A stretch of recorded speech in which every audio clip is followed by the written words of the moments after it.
I'm Rod Serling. You're listening to the Zero Hour. Rest your eyes.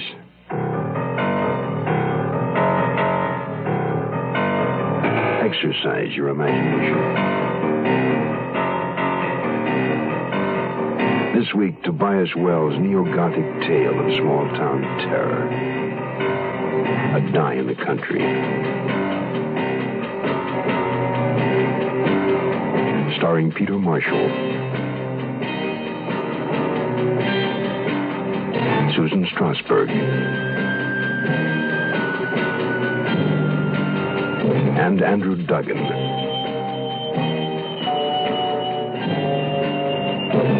In Elliot Lewis's production of The Zero Hour.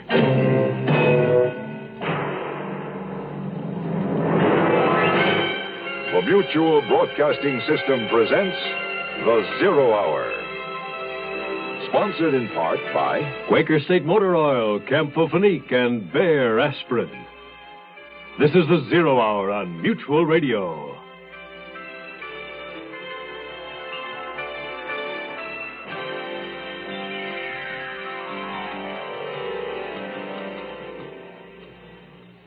In this, our mobile society, the act of physically moving one's family from one town to another is a relatively simple matter. The problem is leaving old friends behind and making new ones. Detective Newt Severson and his wife Brenda, having recently moved from Boston to the small suburban town of Wellesley, have begun making those new friends. However, they find themselves becoming more deeply involved in a web of intrigue and violence among their neighbors. While on an innocent errand to return a lost dog to their next-door neighbor, Mercy Bird, Newt has come upon startling evidence which tends to incriminate still another of their new Wellesley friends. City living was never quite like this. A Die in the Country resumes after this word. 200 million people live in America today. Within 30 years, our population is expected to increase by 50% to 300 million. President Nixon, in his recent congressional message, expressed concern over the impact of population growth on the quality of life in America. Specifically, the burdens it will place on education, health, transportation, employment, housing, and our natural resources. At our present rate of growth, we would have to build a city the size of Tulsa, Dayton, or Jersey City every 30 days for the next 30 years to accommodate these additional 100 million Americans. A Planned Parenthood study shows that our population growth can be slowed if voluntary family planning help is made available to every family that wants it. Planned Parenthood provides family planning help all over America right now. Overpopulation, it's everybody's problem. Support Planned Parenthood. All I had meant to do was let the dog in. But I found scissors, glue, and 3 words cut from old newspapers to make a bitter accusation. It was murder. So, Mercy Bird was the sender of the poison pen letters being received by Rudolph Wharton. Newt. What are you doing in here? I found Algernon. It looks as if that's not all you found. Why, Mercy? Why have you been sending these letters to Rudolph Wharton? Because it's true. The man murdered his wife. What makes you even think that? I don't think it. I know it. Don't ask me how. I just do. Then you've no evidence, no proof. Not the kind you mean. But I know the kind of man Rudolph Wharton is, and I know the kind of person Ernestine Mayhew was. She wouldn't just go away like that. He killed her, I tell you. Mercy, making such a terrible accusation against the man with no proof is going to land you in serious trouble. Why doesn't somebody look for proof? If a man like Wharton wanted to get rid of a body, he'd find a way. Has anybody dug up his cellar, unlocked his trunks, examined his flower bed? Mercy, you've been writing too many mystery stories. You're a detective, aren't you? You know damn well murders are committed and bodies are hidden all the time. The only difference is nobody's looking for this one. Nobody is looking for Ernestine Mayhew's body because the woman is alive and well, living with her sister in California. Chief Torrance has a letter from her, and he also talked to her on the telephone. Oh, then the police do suspect something. No. They acted on those letters, of course, to prove they were a hoax. A hoax? That's exactly what Rudolph Wharton is pulling off. Don't you see? See what? Oh, of course. You don't know about Ernestine and her sister. What about them? That they look and sound so much alike. Could almost be twins, those two. I'll bet it was Eulalie that the chief got the letter from and talked to on the telephone.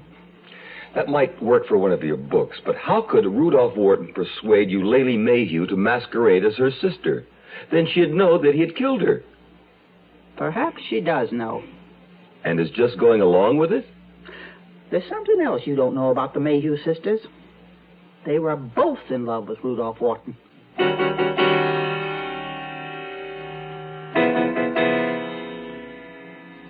Oh, Newt, you're not going to the police about Mercy, are you? Honey, I have to do something. This kind of thing just can't be ignored.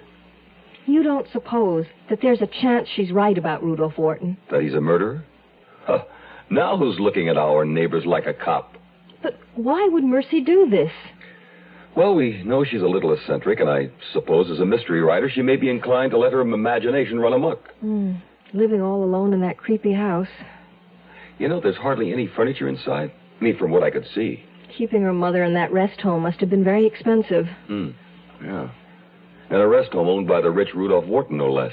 But she shouldn't be put in jail just for harboring a grudge. Sending threatening letters is more than just harboring a grudge. It's all going to depend on Wharton. I mean, what he wants to do about it after he finds out it's Mercy. Maybe he'll be charitable and not press charges. Are you going to talk to him or the police? I don't know. There's some sniffing around I want to do first. Oh, darling, if anybody can help Mercy, you can. I think I'm glad I'm married to a bulldog after all.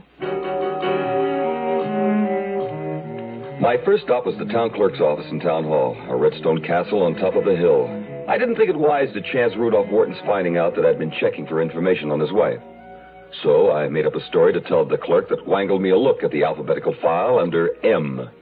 It took only a quick flip of the cards for me to get what I'd come for. Eulalie Mayhew's present address in California, where ostensibly both sisters could be found. My next stop was the public library. With luck in a small town like this, I'd find copies of the Wellesley High School annuals there. I did. Should be the 40s, I figured. And I was right. The summer class of 1941 for Ernestine, 42 for Eulalie. I placed the pictures of the two sisters side by side. Heart-shaped faces, light eyes, identical blonde hairdos of the pompadour and page boy style of the time. Even looking closely at them as I was doing, it was hard to see the difference between them. But did they sound alike as well, I wondered. I got a telephone number for Eulalie Mayhew from the long-distance operator. Riverside, California. Information.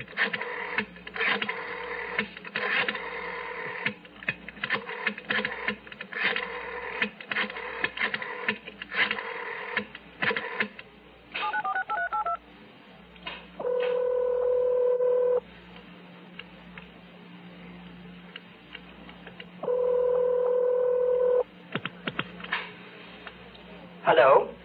Hello, Miss Mayhew? Yes. Is this Miss Eulalie Mayhew? Yes, it is. Who's this? Hi, Lester Martin, Wellesley High, class of 41. Do you remember me? I don't believe I knew you. I didn't graduate until a year after that. Oh, I know. Your sister Ernestine was in my class. I understand she's staying there with you right now. Is that right? Yes, she is. Well, it's Ernestine I really called to talk to. It's quite important. Is she there? Yes, she's here. Just a moment. Hello? Eulalie? No, this is Ernestine. Ernestine Mayhew. How are you? This is Lester Martin. Long time no see. Yes, my sister told me you were on the phone. I'm afraid it's been longer than I'd care to admit. I'll bet you're wondering why I called. To be honest, I don't have the faintest notion. Well, we're planning a class reunion. Thanksgiving Day, the old football rivalry, you know. It'll be a real homecoming. Can you make it? Well, I don't know. I've been thinking of perhaps making a trip abroad soon. Oh? Who else is going to be at the reunion? Oh, Clarence Masters, Nella Mawhinney. I was given only the M's to call, so I don't know about the others. Then you wouldn't know if Patsy Oliver is coming? Patsy? No, she's not on my list. I'll have to think about it. I'll send you a letter with all the details, just as soon as they're worked out, of course. Thank you. You're welcome, Ernestine. Nice talking to you.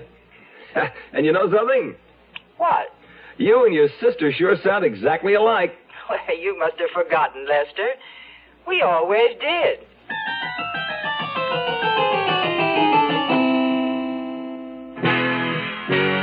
We're gonna take a lot of trips this season to places that you may have seen before. To stores. To school.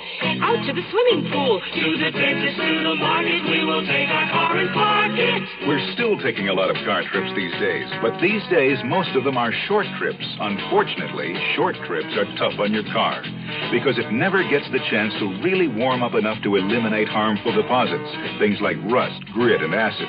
They build up, and before you know it, they start doing lasting damage to your engine. Short trips call for the high-quality protection of Quaker State Motor Oil. Quaker State is refined from 100% pure Pennsylvania-grade crude oil, the world's choicest. Then it's fortified to protect your engine against deposits and keep your car running young. Now that you're taking more short trips than ever, it's nice to know you can find Quaker State more places than ever. Quaker State, your car to keep it running young. We'll return to our story in a moment. Did you say God?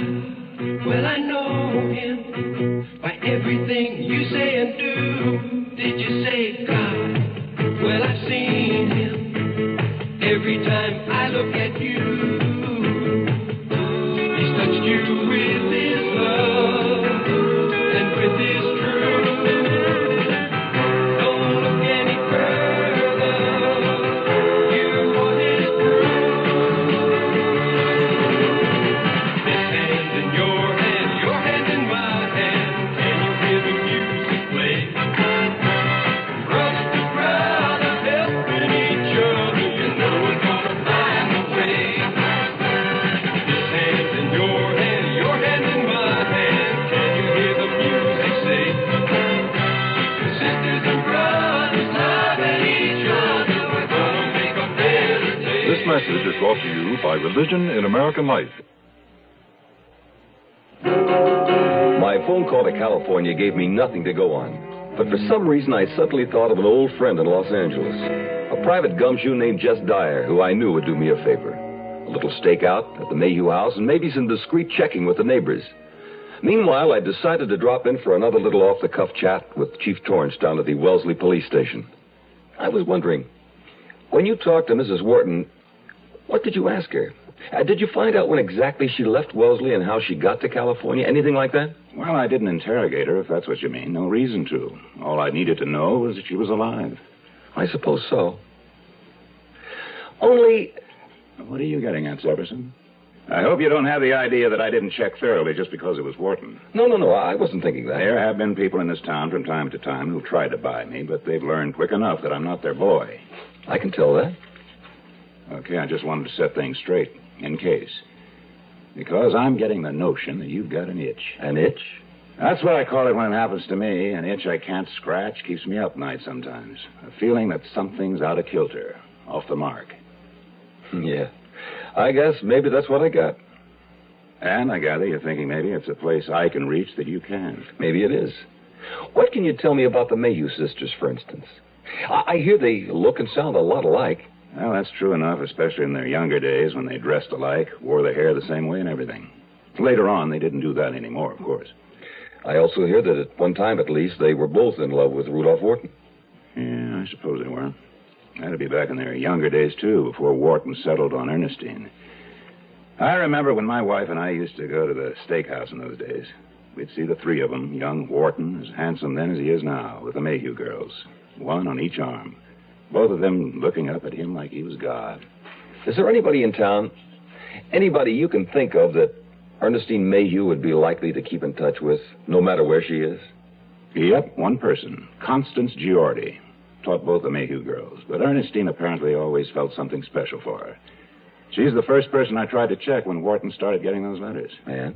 You notice I said tried. I asked her if she heard from Ernestine, and all she said was wherever Ernestine was Ernestine's own business, and I should mind my own. Where does she live? Over in Back Bay on Oak Street in a little house Ernestine gave her, scot-free. She's the one to talk to about Ernestine, all right. But I don't envy you trying.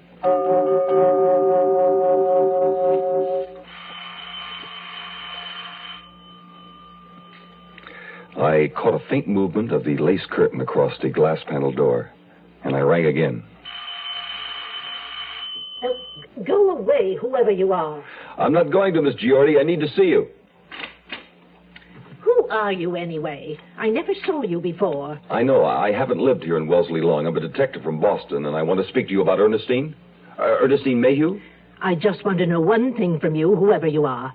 Is Ernestine in any kind of trouble? I don't know. That's what I want to talk to you about. Well, then come in. Whatever it is, it isn't any business of the neighbors. I stepped inside into a room that smelled of oriental rugs and furniture polish. Constance Giordi peered into my face with eyes like a pair of shiny black marbles. In the first place, you haven't even told me your name. Oh, I'm sorry. It's Severson. Newt Severson. My wife and I moved here recently. Our house is directly across the street from Rudolph Wharton. Miss Giordi, do you have any way of knowing that Ernestine Mayhew is all right? All right? What do you mean by that? If you could tell me that you've heard from her, then... But I can't tell you that, Mr. Severson, because I haven't. Not a word. Isn't that unusual? I'm told you're the one she's most likely to be in touch with. If she chose to, but there's no reason she should. But doesn't it seem strange to you that she apparently left town without telling anyone that she was leaving? Oh, but she didn't do that, Mr. Severson. She told me. She did? Of course. She telephoned and told me she was leaving Rudolph Wharton at last. Well, I told her, good riddance. I hoped she'd leave him the way she found him, without a penny. Then Ernestine knew of your dislike for her husband. Oh, naturally. I spoke against the man from the first moment she and Eulalie took up with him. Eulalie was in love with him, too? And I told Ernestine she should let Eulalie have him. Eulalie would have been a better match for him. She wouldn't have let the man walk all over her the way Ernestine allowed him to. Then Ernestine and Eulalie were not as alike as they appear to be in the photographs? Oh, they only looked alike. And sounded alike? Well, yes, that was strange. One might swear that their voices were identical. Then someone might talk to one of them on the telephone and not be certain whether it was Ernestine or her sister. Yes, that's true. In that case, Miss Giordi, the only evidence we have that Ernestine Mayhew is safely in California is this letter. Chief Torrance received it in answer to his inquiry. Mr. Severson, this letter was not written by Ernestine Mayhew. It wasn't? Are you sure? I'm positive. Now, even I couldn't always tell them apart by their appearance. Often I'd have to look to see which one of them was speaking. But as their school teacher, I learned to distinguish their handwriting. I am positive. This letter was written by Eulalie Mayhew.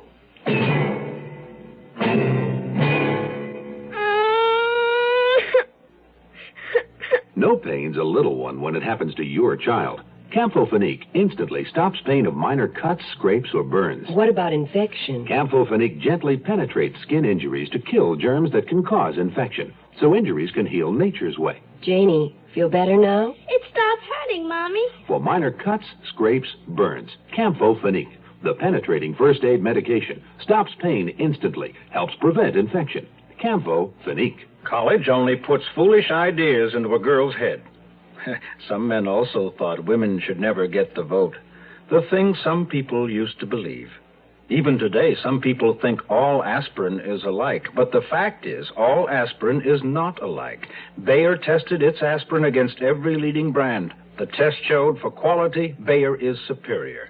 Remember, as with all medicines, read and follow label directions carefully. When you get a headache, get Bayer, the better quality aspirin. The Zero Hour continues after this. USO? Gee, I guess there must be one around here someplace. Yeah, let me think. Hold on. I'll go over here and ask, okay? For longer than we care to remember, people have been taking the USO for granted. Sure, it's a place for servicemen and women, a place they can feel at home. Read, rest up, write letters home. A nice, clean place where the hamburgers are great, and so are the people serving them. Tickets to shows, ball games, sure. Everybody knows that about the USO. But what people don't know is that it takes money to keep the USO going for our 2 million men and women still in uniform. It takes a little money spread out among a lot of people. Because USO gets no government funds.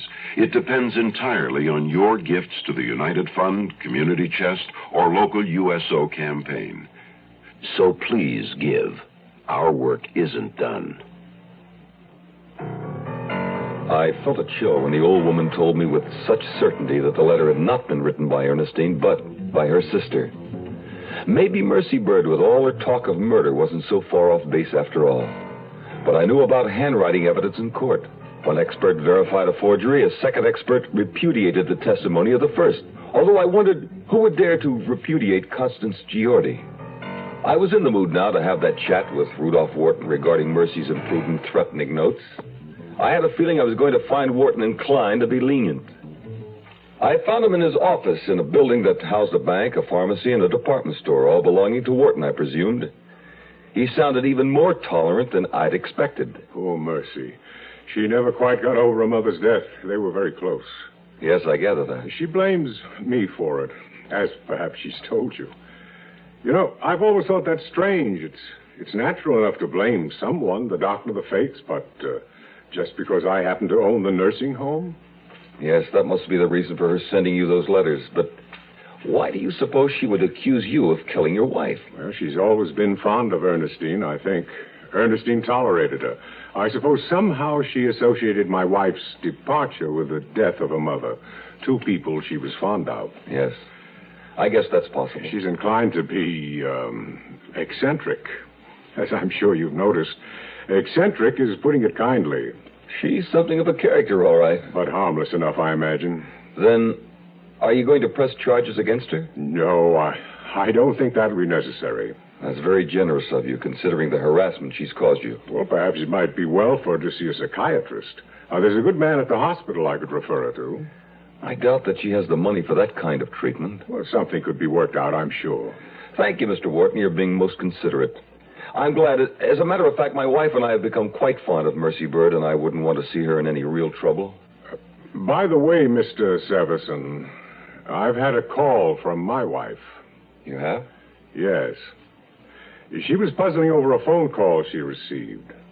The caller identified himself as someone who'd been in high school with her, and he invited her to a class reunion. What's puzzling about that? Someone's always trying to get up a high school class reunion. Of course. But then she asked the man if Patsy Oliver was coming, and he answered that he didn't know because she wasn't on the list. What's wrong with that?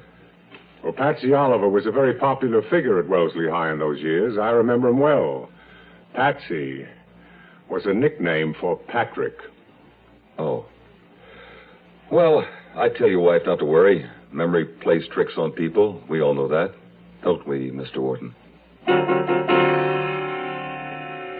I wasn't worried about that little blunder I'd made. I was only wondering what kind of call Rudolph Wharton had really received.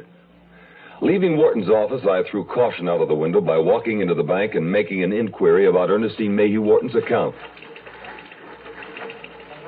I showed my Boston ID card, and after a long moment's hesitation, the bank official obliged. Well, yes. Mrs. Wharton has an account with us. A separate account of her own? That's right. I need to know what withdrawals Mrs. Wharton has made since January of this year. Oh, well, just a moment. That I'll have to check. You understand, of course, sir, this inquiry must be kept entirely confidential? Yes. Yes, of course. Just a moment. He picked up a telephone, and I wondered if he was checking with a bookkeeper or with Wharton. Mr. Severson. Yes? I must say it does seem rather odd, but Mrs. Wharton has made no withdrawals at all from her account since January. Chief Torrance wasn't going to like it. But I figured it was time for us to have another little talk. I was right. He didn't like it. Damn it, Severson. I don't need this can of worms. I don't need it at all. I can understand your position. And it seems to me everything you've dug up is still pure speculation. Even Constance Giordi's statement? She told me she'd swear on her family Bible that your letter, ostensibly from Ernestine, was actually written by Eulalie. That's the one thing I can't ignore, I'll give you that. Then the reasonable doubt is now on the side of Mercy Bird, don't you think? I suppose once you allow yourself to even consider the possibility of murder, town selectmen notwithstanding, you've... Very well, Severson. Let's assume that we have a case and get on it. Yes, sir. Here's something to start with. After you brought up the subject, I checked out the passenger list on the flights out of Boston at the time of Ernestine Wharton's assumed departure. And? And Eve Wharton flew out of Boston bound for Los Angeles on January 10th. If it wasn't Ernestine, it was somebody else. Eulalie. Yeah. Well, considering we're going along with this whole assumption, I suppose it could have been, although you'd think somebody around Wellesley would have seen her while she was here. They might have and thought it was Ernestine. If Eulalie were deliberately assuming her sister's identity. All right.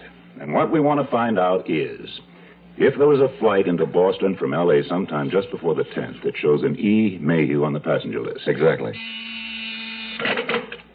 Yes? I'll put it through. Call for you, Severson. My wife, I told her I'd be here. You see, our baby's due any time now. Then get on this phone, man, for heaven's sake. Hello? Hi, Brenda. Are you all right? When? I'll be right home. It wasn't our baby, it was yours. Mine? You can forget Greg Farley. Your obscene caller's still on the loose. He just called my wife.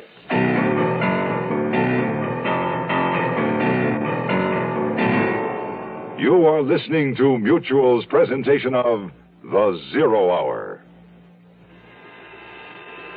When they change a plane flight, I check to see if another is just as good or better. Fred Underwood, Kansas City postal worker, probably knows as much about airline schedules as the airlines. I want to give that extra service that goes with airmail. So I move it just as fast as I can to get it out of here. And airmail is moving. Now you can almost always get next-day delivery to cities up to 600 miles away. And two-day delivery anywhere in the country. Just mail by 4 p.m., use zip code, and mail from a specially marked airmail box. When I started here, it was all propeller planes and trains. And back in the post office, mail was handled the same way it had been for years. Now there's jet planes and zip codes, and airmail's really going places. Airmail and zip codes. They speed everybody's letters. If you don't know a zip code, check your phone book or call the post office. Help us help you. Use zip code. Young I may be, but still I'm a man. Just turned 18 and I'll do what I can to find me a place where I can be me. Get ready for life and be free as the sea. Where do I go from here? Oh, where do I go from here? I finished school, but what lies ahead? Don't want to get trapped, want to feel free instead. All over the world, there's so much to do. The call of the sea, don't you hear it too? Where do I go from here? Oh, where do I go from here? What about the new Navy? You'll get your chance at success, learn an exciting job, and see the world. Call toll-free 800-841-8000. That's 800-841-8000. Or see your Navy recruiter. Be someone special in the new Navy. I know where I'm going from here. Tomorrow at this time, rest your eyes and listen here to this week's continuing study in suspense, A Die in the Country. I'm Rod Serling, and this is The Zero Hour. Today's episode brought to you in part by Quaker State Motor Oil, Campho-Phenique, and Bayer Aspirin. This is The Zero Hour on Mutual Radio.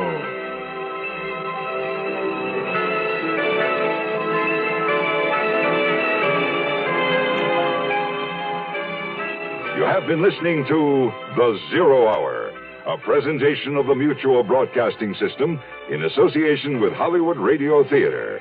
Heard every weekday at this time. Rod Serling is your host. Zero Hour is produced and directed by Elliott Lewis.